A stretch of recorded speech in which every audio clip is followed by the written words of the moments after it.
Comissão de Representação vai tratar de projeto de lei sobre o funcionamento de estabelecimentos após as 10 da noite e também nesta edição. O vereador propõe debate sobre a reforma da Previdência. O projeto de lei sobre exposição de armas brancas passa por primeira votação. E hoje tem o quadro Olha o Esporte Aí. Tudo isso em 20 segundos, aqui no Câmara Notícia.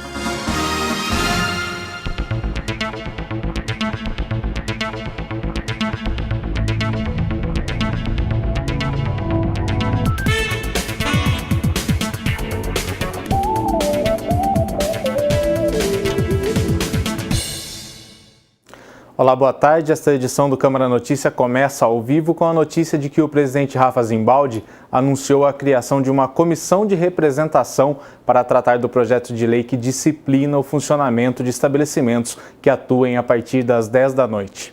Durante a 32ª reunião ordinária, vereadores usaram a tribuna para discutir o projeto de lei número 16/2017.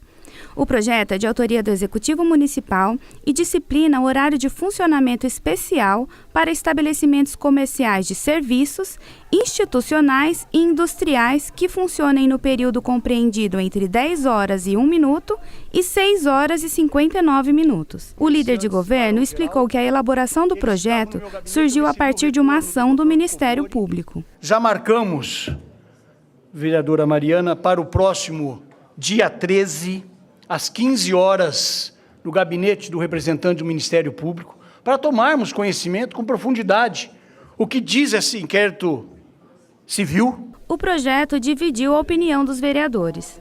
Primeira questão está relacionada à atividade econômica gerada no período noturno da nossa cidade, que gera renda, empregos importantes, e que o projeto, além de inibir essa atividade econômica relevante, ele, na prática, reprime essa atividade econômica. Além disso, nós vivemos numa cidade metropolitana, nós vivemos numa metrópole, nós não vivemos numa província. Eu respeito o posicionamento dos vereadores que aqui defendem esse lado de empresários, esse lado de proprietários de bares e restaurantes, eu entendo e respeito, mas também quero colocar aqui, temos que ver o lado da população. Gente que trabalha o dia inteiro e que à noite não consegue dormir há anos. E quando é que isso vai parar? E o vereador Carlão do PT propôs um debate aqui na Câmara sobre os impactos da reforma da Previdência para os brasileiros. Participaram do encontro a deputada federal do PT, Ana Perugini, o advogado Riva Davi Iguaçu e o economista Márcio Pochmann. De acordo com o ex-presidente do Instituto de Pesquisa Econômica Aplicada, o IPEA, não existe déficit na Previdência. Ele contesta o modelo que o governo se baseia para chegar no déficit de 151,9 bilhões só em 2016. Quando a gente soma os recursos dele, ele é superavitário. Não há déficit do sistema da Previdência utilizando a Previdência, a saúde e a assistência a partir dessas novas formas de financiamento. O que o governo faz de forma sacana, vamos dizer assim, é utilizar apenas os recursos que vêm das contribuições entre patrões e empregados para financiar todo esse sistema, o que é um equívoco. Por isso que eles dizem que tem, tá certo? Manipulam a informação. Assim como manipulam o modelo de projeção que eles apresentam, que para dizer que a Previdência vai quebrar, ou fazem terrorismo na propaganda da defesa da reforma, tá certo? É um terrorismo, na verdade, porque esse modelo de projeção é um modelo mal feito, eu conheço ele tecnicamente, ele não é sustentável. E durante a 32ª reunião, a última realizada, o vereador Luiz Rossini falou na tribuna sobre o plano diretor. A gente acompanha agora. Na última reunião, o vereador Luiz Carlos Rossini usou o tempo de liderança do partido dele para falar do plano diretor. Recentemente, a prefeitura já terminou as reuniões com a população e, de acordo com o vereador, algumas propostas chamaram a atenção. O conceito de cidade mista, ou seja, acabar com essa cidade segregada, ou esse modelo do passado em que você tinha uma cidade dividida em área industrial, em área comercial, em área operária, em área residencial de luxo. O vereador citou também outro conceito. É o do DOT, a diretriz orientada, o desenvolvimento orientado pelo transporte. Ou seja, ao longo dos principais eixos de transporte, você estimular, inclusive, o adensamento, permitindo algum grau de verticalização nesses eixos principais, como existe em Curitiba há mais de 40 anos. Isso induz o desenvolvimento, viabiliza o transporte público, porque próximo dos corredores terão os usuários do sistema. Rossini comentou ainda o plano de mobilidade que tem que estar integrado ao DOT e que tem que ser definidas as diretrizes viárias para o desenvolvimento de Campinas. E para esse crescimento, há mais um ponto que o vereador destacou. Que é a aplicação do IPTU progressivo. Então, o plano reforça a utilização desse mecanismo legal como forma de estimular os proprietários e fazer com que os proprietários que tenham áreas no perímetro urbano, que façam que aquelas áreas cumpram o seu papel social. A sustentabilidade também não ficou de fora. Eu acredito muito que nós possamos aprovar nessa casa um plano diretor que vai sim garantir um desenvolvimento sustentável e garantir uma melhor qualidade de vida para os habitantes de Campinas nas próximas gerações. E um projeto de lei que foi apresentado em abril deste ano fala sobre a exposição de armas brancas e materiais perfuro-cortantes nos estabelecimentos comerciais de Campinas. Durante a última reunião ordinária, esse documento passou pela primeira votação. O objetivo do projeto, de autoria do vereador Ailton da Farmácia, aprovado em primeira discussão durante a 32ª reunião ordinária, é, segundo o parlamentar, a segurança dos consumidores. O documento proíbe a exposição de armas brancas, como facas e outros objetos da mesma categoria, em estabelecimentos comerciais de Campinas, fora de locais adequados. Para Ailton da Farmácia, os itens podem causar acidentes. O meu projeto diz que essas armas elas sejam guardadas acima, atrás do balcão, que elas não fiquem expostas para crianças, as pessoas possam manusear esses tipos de objetos, como facas, tesouras, tudo que for perfuro cortantes. Dentre outras informações, o texto da matéria afirma que as chaves do local determinado para guardar os objetos devem estar em poder do gerente do estabelecimento, que tomará providências para que o produto somente seja retirado pelo consumidor após o pagamento. Os estabelecimentos devem afixar uma placa ou cartaz alertando que o objetivo é a segurança dos consumidores. O projeto, que ainda vai passar por segundo turno de votação, prevê multas que vão de 200 unidades fiscais, o equivalente a R$ 665, a 3.000 unidades fiscais, aproximadamente R$ 9.980 aos que não se adequarem às normas. O cálculo é feito de acordo com os metros quadrados construídos. Para reforçar a necessidade das exigências, o vereador citou um acidente ocorrido na cidade, que, segundo ele, demonstra o perigo desses instrumentos. Você viu um surto psicótico de um senhor de idade que entrou dentro de um ônibus com a faca e ele acabou ferindo 2 pessoas. São casos diferentes, mas são facas, ferem as pessoas. E a seguir tem o giro de notícias do esporte com Gabriel Castro aqui no Câmara Notícia.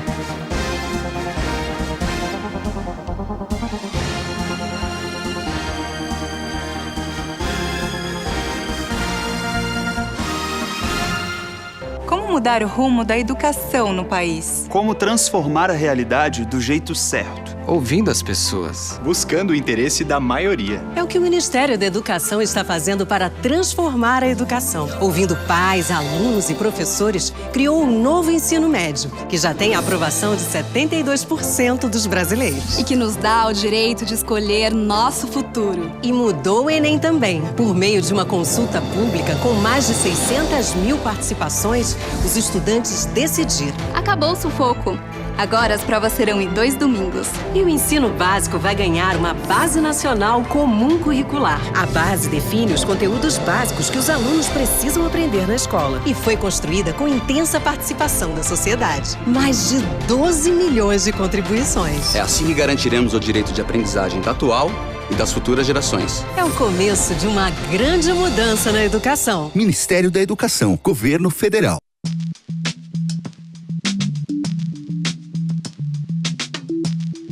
Gostaria de saber qual o peso e a idade para se doar sangue. Vitor, o peso mínimo é 50 quilos descontando o vestuário. A idade, ela gira em torno no limite, de 16 a 69 anos, com algumas ressalvas.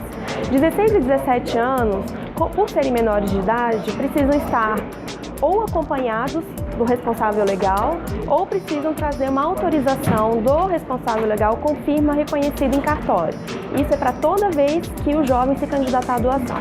Idosos precisam ter começado a doar antes dos 60 anos, porque aí o organismo já vai entender o que é a doação de sangue para que ele continue doando até os 69.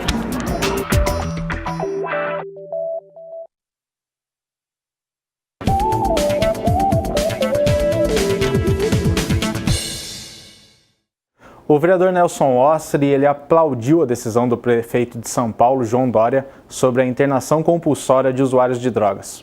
O vereador Nelson Ossri apresentou na reunião ordinária desta segunda-feira, 29 de maio, um requerimento com votos de aplausos ao prefeito de São Paulo, João Dória. O documento cumprimenta o chefe do Executivo paulistano pela corajosa iniciativa de solicitar autorização da Justiça no encaminhamento em situações excepcionais da internação compulsória de dependentes químicos com transtornos mentais. O vereador de Campinas, que tem em seu currículo a luta contra as drogas, usou a tribuna para falar a respeito do assunto. Eu, particularmente, milito na causa da prevenção, das políticas públicas de prevenção às drogas desde 2005 e sempre acreditei na recuperação de qualquer ser humano.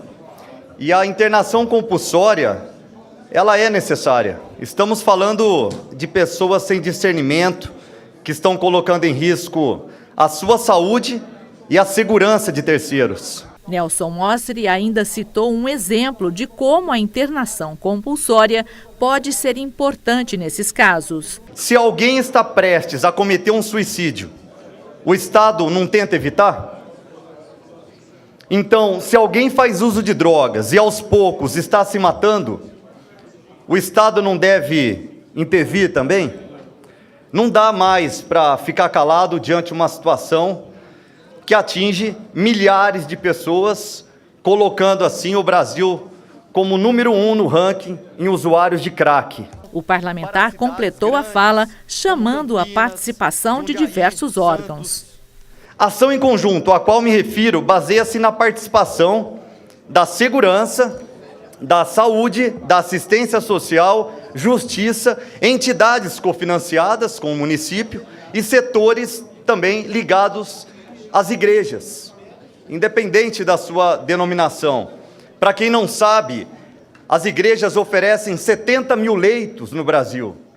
Já o poder público oferece 15 mil leitos. O poder público, as igrejas salvam mais vidas que o próprio poder público. E a Comissão da Pessoa com Deficiência ou Mobilidade Reduzida aqui da Câmara realizou uma reunião na tarde de ontem e a gente confere os detalhes agora.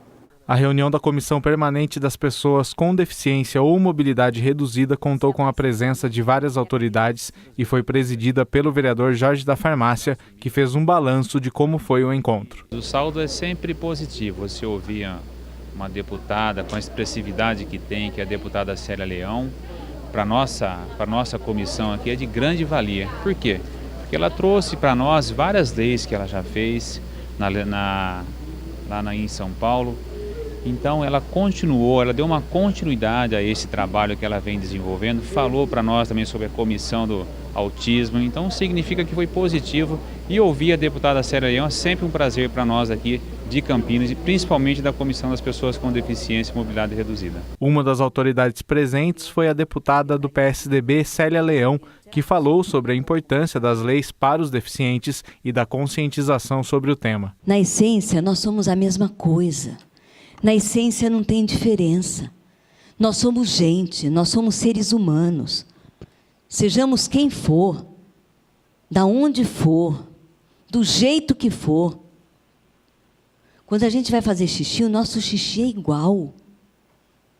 O tipo sanguíneo, tirando a diferença dos tipos sanguíneos que existem, A, B, negativo, positivo, O, positivo, negativo, sei lá, mas tirando essas coisas, nós somos absolutamente iguais. O vereador Jorge da Farmácia destacou a importância das leis voltadas para o tema e o conhecimento sobre elas. Às vezes tem muitas leis que a própria população não conhece, não tem conhecimento dessas leis. Então eu sempre peço para que todas as pessoas que estão nos assistindo, que estão nos ouvindo, que verifiquem que sempre tem uma lei que vai beneficiar principalmente a população nossa de Campinas. E terça-feira é o dia da gente dar um giro pelos eventos esportivos que envolvem as equipes da cidade e o quadro é Olha o Esporte Aí.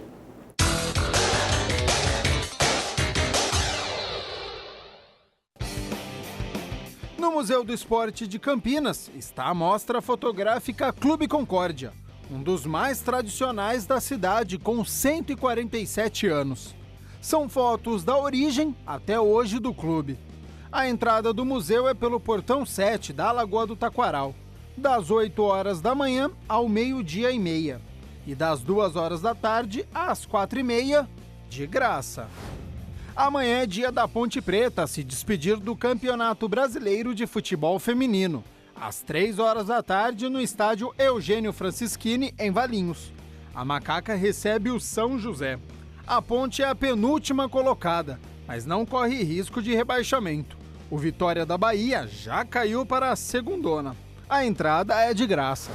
Na quinta-feira, dia 1º de junho, tem Campeonato Paulista de Vôlei Sub-19, às 7 horas da noite, no ginásio do Taquaral.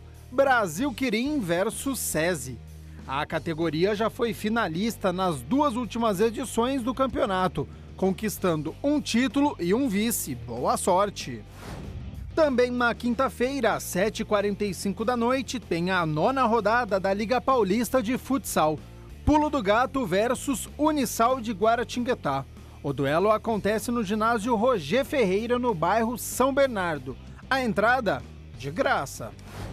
E no fim de semana tem as equipes de futebol profissional da cidade pela Série B. Sábado, 4h30 da tarde, tem Vila Nova e Guarani. Pela Série A, no domingo, 4 horas da tarde, é dia de Ponte Preta e São Paulo. Essa edição do Câmara Notícia fica por aqui. A gente se vê amanhã. Uma boa tarde.